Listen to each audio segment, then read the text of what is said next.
आप अगर जय बोला तो तबो में कोई हरकत नहीं है तो आप जय बोली गल। दोनों हाथ ऊंचा करो, मुट्ठी बंद करो, पूरी ताकत हो गाजना माता ने साक्षी रखकर बोलो भारत माता की, भारत माता की,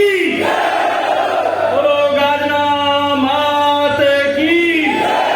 गोदामर राय की।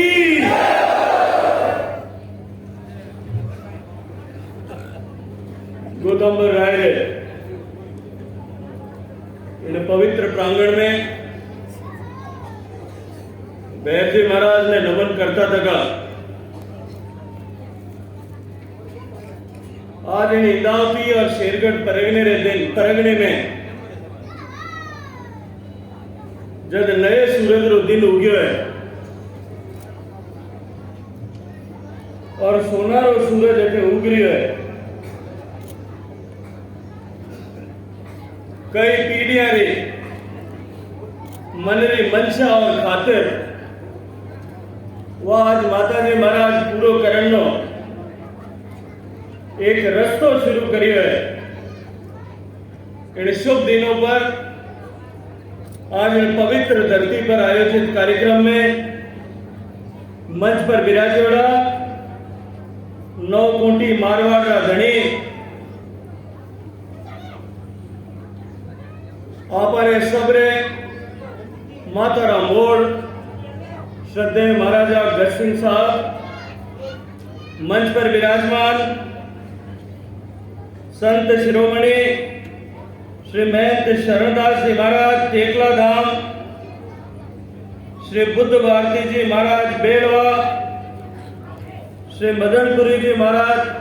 गोतांबर राय मंदिर, आज इन देवतुल्य सभा में विराजोड़ा संसद में हमारा साथी और भारत सरकार का कृषि एवं किसान कल्याण राज्य मंत्री हमारा छोटा भाई कैलाश चौधरी जी इन देवतुल्य सभा में मंच पर विराजोड़ा 9 कोटी मारवाड़ प्रतिनिधि राजपूत संस्था श्री मारवाड़ राजपूत सभा अध्यक्ष आदरणीय हनुमान सिंह जी खांगटा, मंच पर विराजमान इन परगने रा पूर्व विधायक, विश्वविद्यालय रा छात्र संघ की राजनीति रा जमाना हमारा छोटा भाई आदरणीय बाबू सिंह जी, पोखरण रे उन करिश्माई धरती रा पूर्व विधायक आदरणीय शैतान सिंह जी, इन सभा में विराजोड़ा भारतीय जनता पार्टी रा हमारे जिले रा अध्यक्ष आदरणीय मनोहर पालीवाल जी, इन सभा में विराजोड़ा आदरणीय संतोष कंवर जी, लूणी रा पूर्व प्रधान आदरणीय शैलाराम जी, आदरणीय श्रीमती आसू कंवर जी, श्रीमती काली देवी जी सरपंच स्थानीय बस्तवा माता जी, इन देवतुल्य सभा में विराजोड़ा इन परगने रा सिरमौर इंदावटी रा धनी आदरणीय राणोसा प्रताप सिंह जी, वे मंच पर विराजोड़ा आदरणीय रावत मोती सिंह जी सोमेश्वर, मंच पर विराजोड़ा जल शक्ति मंत्रालय में संयुक्त सचिव ज्वाइंट सेक्रेटरी आदरणीय श्री संजय अवस्थी जी, हमारे मंत्रालय में हमारे साथी और एक सहयोगी की भूमिका में पूरा देश रा पानी की व्यवस्था और विशेष रूप नदियां रे जोड़न जो अभियान है, उन अभियान में आगे बढ़ काम करने वाला श्री श्रीराम वेदिरे जी, मंच पर विराजमान जो कंपनी जिन्हें जिम्मेदारी इन बांध के बनावनी और जो आप एनिकट स्ट्रक्चर बनावनी दी, उन कंपनी रा सीएमडी श्री रजनीकांत अग्रवाल जी, इन देवतुल्य सभा में विराजोड़ा सारा जनप्रतिनिधिगण, पूर्व जनप्रतिनिधिगण, जनप्रतिनिधि रा जनप्रतिनिधि और प्रतिनिधिगण, इन देवतुल्य सभा में विराजोड़ा सारा हमारा पितातुल्य बुजुर्ग, मातृशक्ति, सरकारी अधिकारीगण, पत्रकार मित्रों और युवा साथियों। खूब लंबो टाइम हो गया, आप लोग सब सुबह 10:30 बजे हो विराजे। इन वास्ते बहुत लंबी बात मैं नहीं करूं। भाई बाबू सिंह जी आदरणीय कैलाश जी दोनों बहुत विस्तार बात आपने सामने रखी, लेकिन मैं मारी बात शुरू करूं उन्होंने पहले इन गोतामर राय री पवित्र धरती ने नमन करता था। आप सबने भारतीय जनता पार्टी री 4 प्रदेशों में जीत री बधाई देना चाहूं। आप सबने खूब बधाई दी। और जिन तरह की ऐतिहासिक विजय हिंदुस्तान का 4 कोना में प्रदेश, एक पहाड़ा में ठेठ बॉर्डर पर उत्तराखंड, दूसरी तरफ कोना में उत्तर प्रदेश, तीसरी तरफ समुद्र किनारा में गोवा और ठेठ उत्तर पूर्व में मणिपुर। चारों तरफ री जनता, चारों कोना री जनता भारतीय जनता पार्टी ने और नरेंद्र मोदी जी ने जिन तरह आशीर्वाद दिए है, आप सब भारतीय जनता पार्टी का हिमायती, भारतीय जनता पार्टी का संरक्षक हो। आप सबने मैं भी इन वास्ते खूब सारी बधाई दूं, खूब आपको भी अभिनंदन करूं। एक बहुत लंबी कोरोना री संघर्ष यात्रा के बाद में आज 2 साल 2.5 साल बाद में एक तरह जलसा वापस होना शुरू है। मैं हमारी बात करूं उन्होंने पहली दरबार बाजी बने मारे एवड़े धन्यवाद अर्ज करना चाहूं। कोरोना री आपदा आने बाद में मार्च 20 रे बाद में आज पहली बार आप पब्लिक प्रोग्राम में पधारिया और हमारे एक छोटी सी विनती पर टेलीफोन पर मैं निमंत्रण अर्ज करियो। और मैं बात जी ने अर्ज करियो कि 2015 में मैं पहली बार जब बसवा माता जी में आप रे साथे कार्यक्रम में आयो और उन दिन जो सपनों जो अठेरा लोग देखियो आरा लोगारा आपारा इदावती रा मिनखाना आंखों जो सपनों में देखियो, वारी आंखें में जो भाव में देखिया वो पूरा होने टाइम आज आयो है। मैं आपने हाथ जोड़कर निवेदन करूं कि कार्यक्रम में आपने माने सबने आशीर्वाद देवन ने पधार और मैं धन्यवाद दूं। एक टेलीफोन पर बाप जी स्वीकृति प्रदान करी और आज इन गर्मी में इन अब का मौसम में पधार और आपने सबने आशीर्वाद दिए। कोरोना री आपदा लगातार पिछला 2 साल देश ने और दुनिया ने तकलीफ दी, पूरी दुनिया लगभग हिल गई। और कोरोना री आपदा रे समय जिन तरह की परिस्थितियां दुनिया में बनी, भारत में भी उन्हीं तरह की तकलीफ। दुनिया की बड़ी बड़ा देश अमेरिका, जर्मनी, फ्रांस, इंग्लैंड और दुनिया का सब ऐसा विकसित देश जो है वह देश भी तकलीफ में आया। वह देवारी अर्थव्यवस्था हिलगी, वहां लाखों मिनका जो है वह काल कबलित हो गया। लोगों ने इलाज कराने वास्ते साधन नहीं मिले। भारत में भी इन्हीं तरह की परिस्थिति बनी, पर श्रद्धेय प्रधानमंत्री नरेंद्र मोदी जी का नेतृत्व में जिन इच्छा शक्ति रह साथ देश की सरकार, प्रदेशा री सरकार और साथ सारे आदमी साधारण मानवी भी जिन तरह गांव में बैठा मिनक भी जिन तरह जिम्मेदारी रह साथ काम करे और उन जिम्मेदारी के साथ काम करता था। जो तकलीफ में है, जो दुखी है, जो पीड़ित है, उन्हें सबने संभालने जिन तरह काम करियो। इन अब की परिस्थिति में सीमित संसाधन होता था भी भारत इन कोरोना की लड़ाई में दुनिया में सब बेहतर तरीकों जो है संघर्ष करियो और उनमें आप सब लोग योगदान करियो। उनके वास्ते मैं आप सब श्री चरणों में प्रणाम करूं, आप सब लोग अभिनंदन करूं। कोरोना की आपदा जब आई, मैं देश भर में अलग अलग जगह बात करने जिम्मेदारी माननीय प्रधानमंत्री जी दी। मैं लोगों को बात करता, जब लोगों को बात करता तो विशेष रूप से युवा साथी इन बात की चर्चा करता। मैं मार्च अप्रैल 2020 की बात आपने अर्ज कर रहे हो। लोग चर्चा करता, माने पूछता कि कोरोना की आपदा आई है, इन स्थायी समाधान वैज्ञानिक कह रहे हैं कि टीको आवनो होए, हिंदुस्तान में टीको कद बन। मैं वाने लोगों ने उन टाइम कहता कि मैं कोई न तो वैज्ञानिक हूं और न भविष्य वक्ता हूं जो आज आपने आप बात कह सकूं कि किन दिन हिंदुस्तान में टीको लागी। पर एक बात मैं वाने अर्ज करी कि मैं आपको जिम्मेदारी के साथ में ये कह सकता हूं कि जिस दिन दुनिया के दूसरे देशों में टीका लगना शुरू होगा उस दिन भारत में भी टीका लगना शुरू होगा। ये मोदी जी की सरकार थी और ये मोदी जी की संकल्प शक्ति थी कि इस देश में पिछले दुनिया में जो 100 साल में आपदाएं आई और वायरस चलित आपदाएं आई, चाहे टिटनेस आया होगा, पोलियो आया होगा, जैपनीज इंसेफेलाइटिस आया होगा, इन सब बीमारियों के टीके दुनिया में जब बने उससे लेकर के भारत में पहुंचने में 70 साल से लेकर के 17 साल तक का समय लगा था। ये मोदी जी का भारत था कि जिस दिन अमेरिका में टीका लगना शुरू हुआ उसी दिन भारत में भी टीका लगना शुरू हुआ, और आज पूरी दुनिया ने मिलकर के कुल जितने टीके लगाए, भारत में सबसे सस्ता टीका बना, सबसे प्रभावी टीका बना, सबसे उपयोगी टीका बना, और आज पूरी दुनिया ने मिलकर के जितने डोजेज लगाए हैं उतनी अकेले भारत में 175 करोड़ डोजेज लगाने का काम माननीय प्रधानमंत्री जी के नेतृत्व में। केवल कोरोना से संघर्ष केवल बीमारी से संघर्ष मात्र नहीं, उस आपदा में जिस तरह से अर्थव्यवस्था को नुकसान किया, पूरे विश्व की अर्थव्यवस्था उसके कारण से जिस तरह से धराशायी हुई, जिस तरह से लड़खड़ा करके गिर गई, आज 2 साल बीत जाने के बाद में भी दुनिया की बड़ी बड़ी अर्थव्यवस्थाएं इस संकट से उबरने के लिए प्रयास कर रही है, कोशिश कर रही है। लेकिन माननीय प्रधानमंत्री जी के नेतृत्व में देश ने जिस तरह से आत्मनिर्भर भारत पैकेज के माध्यम से माननीय प्रधानमंत्री जी ने जिस तरह से देश को संभाला, आदरणीय कैलाश जी चर्चा कर रहे थे, गरीब की रसोई चलती रहे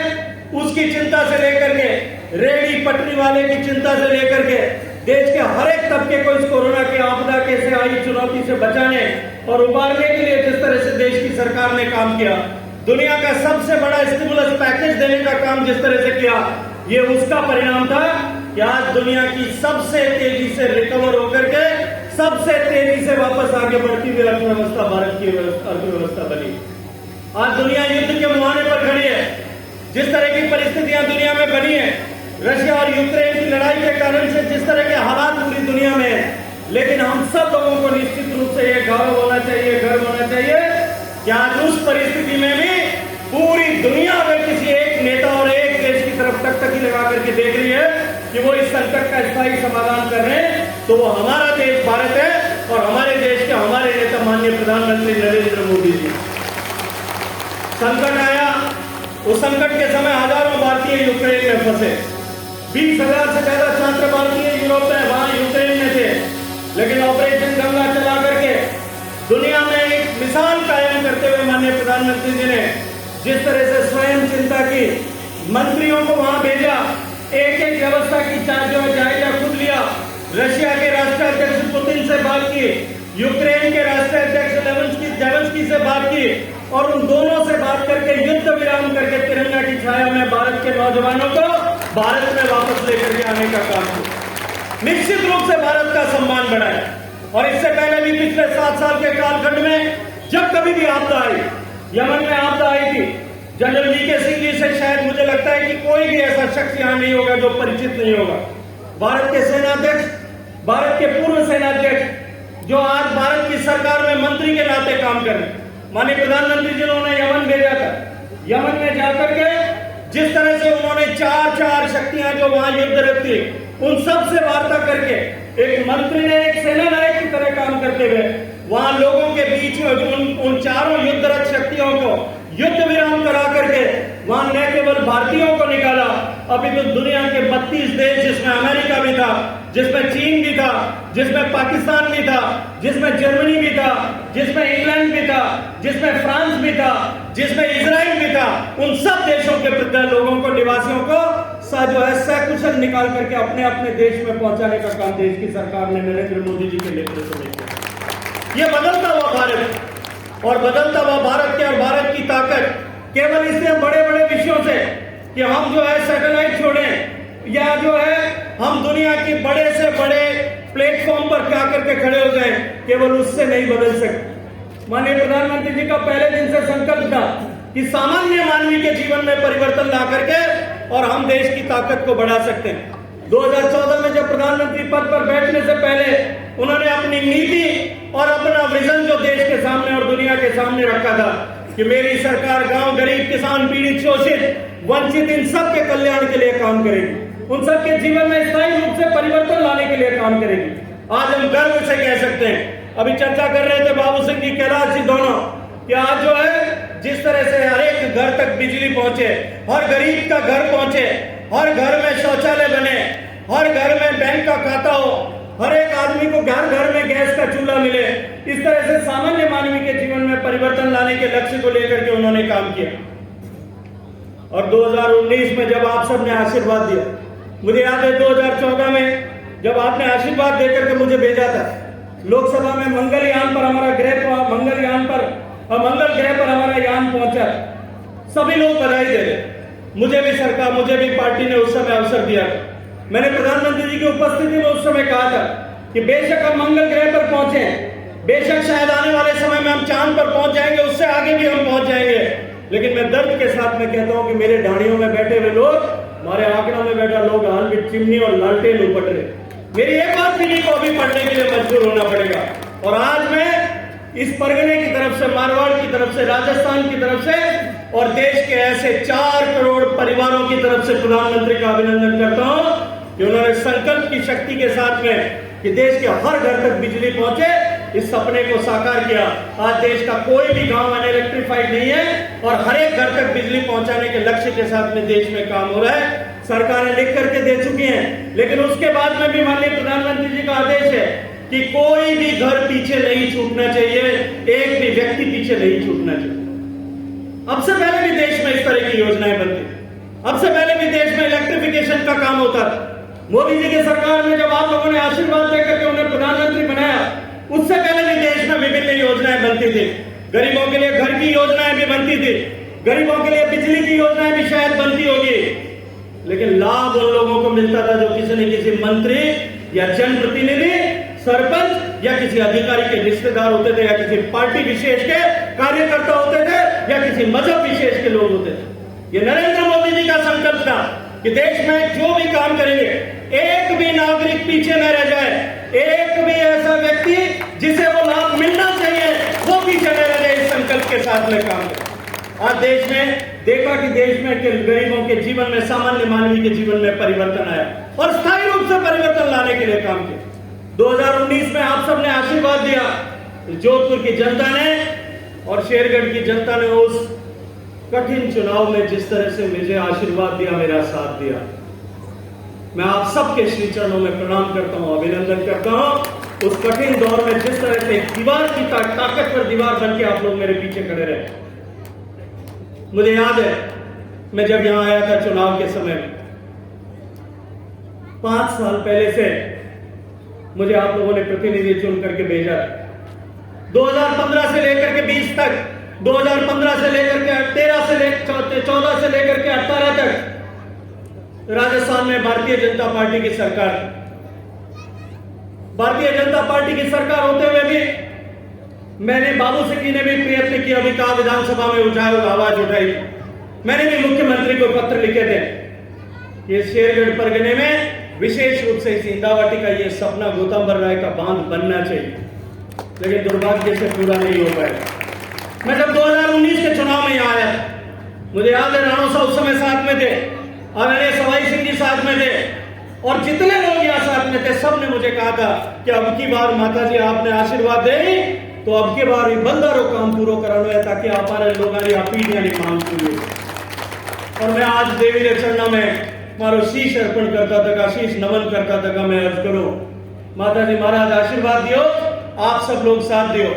और माता जी महाराज रे आशीर्वाद में मैंने लगे कि मोदी जी वो नयो महकमो बनाए लो काम करे लो मौज जिम्मेदारी जो मने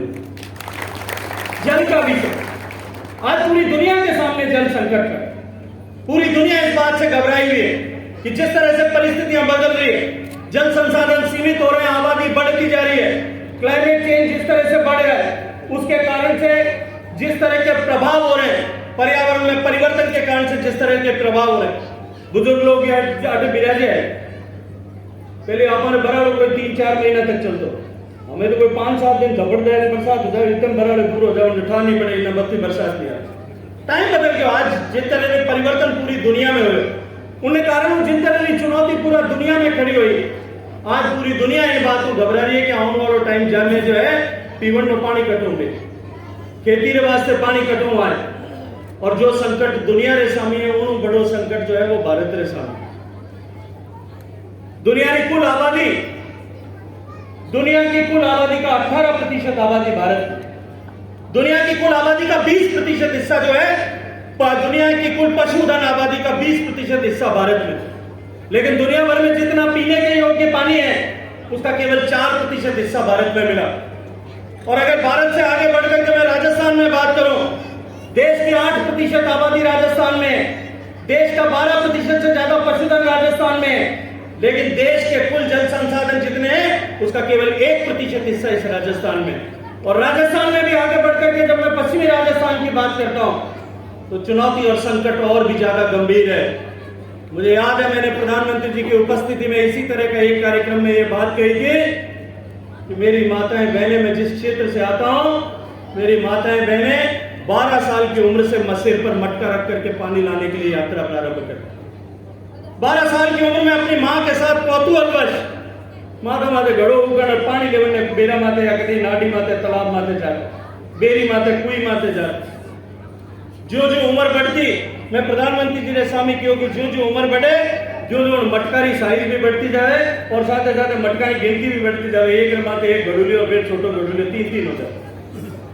और जो उम्र का बुजुर्ग हुए 50 साल 60 साल उम्र में धीरे धीरे पाचा जो है मटका पाचा कम होता जाएगा। 70 साल की उम्र आदमी पाचो वही 12 साल वालों घड़ूले पाचो ना बनाता है। और जिंदगी भर में जितनी कठिन यात्रा उनको करनी पड़ती, जितने कदम उनको चलना पड़ता है,